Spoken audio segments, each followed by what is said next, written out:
नमस्कार,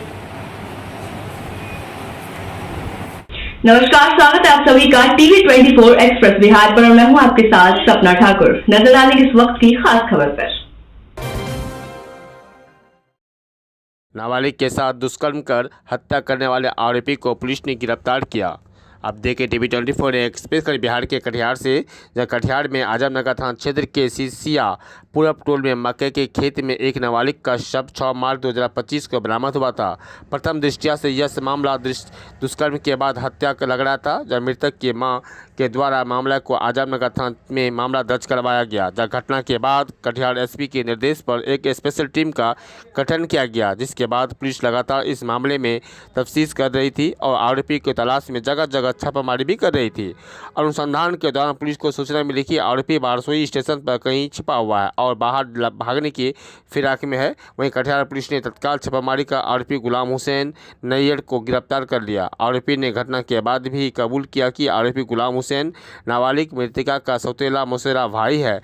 घटना के दिन आरोपी गुलाम हुसैन मक्के की खेत में पानी पटा रहा था और मृतका खेत में घास काटने गई थी। वहीं गुलाम हुसैन ने नाबालिग के साथ दुष्कर्म कर गला दबाकर उसकी हत्या कर डाली। घटना के बाद इस मामले में को लेकर इलाके में काफी तनाव पैदा हो गया। पुलिस इस घटना में आरोपी को पुलिस ने गिरफ्तार कर लिया। आवत रे काम पसा परसन मास आवत रे चौक पर गोली में चौक पर ने गैस गोदाम गोली लग गया है। कहाँ पर गोली लगा था?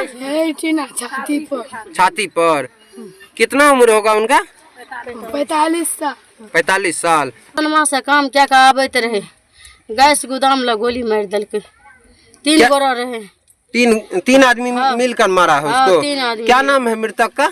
मोहम्मद जहांगीर। कितना उम्र होगा उनका? 50 ना हो गई वो करा 45 चलत रहोगे। 6 मार्च 2025 को लगभग 11 बजे सूचना प्राप्त हुई थी कि आजमनगर थाना क्षेत्र में ग्राम सिसिया पूरब टोला में मक्का खेत में एक बच्ची का शव बरामद हुआ था। और इस केस की जो वादनी थी बच्ची की मां, उनके द्वारा बताया गया कि 5 तारीख की शाम से ही बच्ची मक्का के खेत में घास वगैरह काटने के लिए गई हुई थी और उसके बाद से नहीं लौटी थी। तो शाम को गांव के लोगों ने काफ़ी ढूंढने का प्रयास किया था। रात में और दिन में ढूंढने के क्रम में लोगों को फिर उसकी डेड बॉडी मिली थी और ऐसा शंका भी व्यक्त किया गया था कि उसके साथ दुष्कर्म किया गया है। इसी आलोक में आजमनगर थाना कांड संख्या 64-25 दर्ज किया गया था। और उसके बाद लगातार इसमें अनुसंधान जारी था। जितने भी लोग गांव में, गांव के बाहर, बगल वाले गांव के सभी जितने लोगों के ऊपर लोगों ने अपना संशय व्यक्त किया, उन सभी संदिग्धों को लगातार छापेमारी की जा रही थी, पूछताछ की जा रही थी। उसी क्रम में ये क्लियर हुआ कि इसी गांव में रहने वाला ये गुलाम हुसैन नैयर पिता अशफाक, जो कि यहीं का रहने वाला है और जो कि मृतका का सौतेला रिश्तेदार भी था। इसी में उस घटना के दिन ये भी शाम को मक्के खेत में पानी से पटवन कर रहा था। उसी क्रम में मृतका वहाँ पर घास काटने के लिए आई और शाम के टाइम सुनसान होने के कारण उस समय चूँकि रमज़ान चल रहा था तो शमशान वहाँ बिल्कुल ही शांति हो गई थी और कोई नहीं था। उसी का फ़ायदा उठाकर अभियुक्त के द्वारा जो मृतका है उसके साथ बलात्कार किया गया और उसकी इसको छुपाने के लिए हत्या कर दी गई।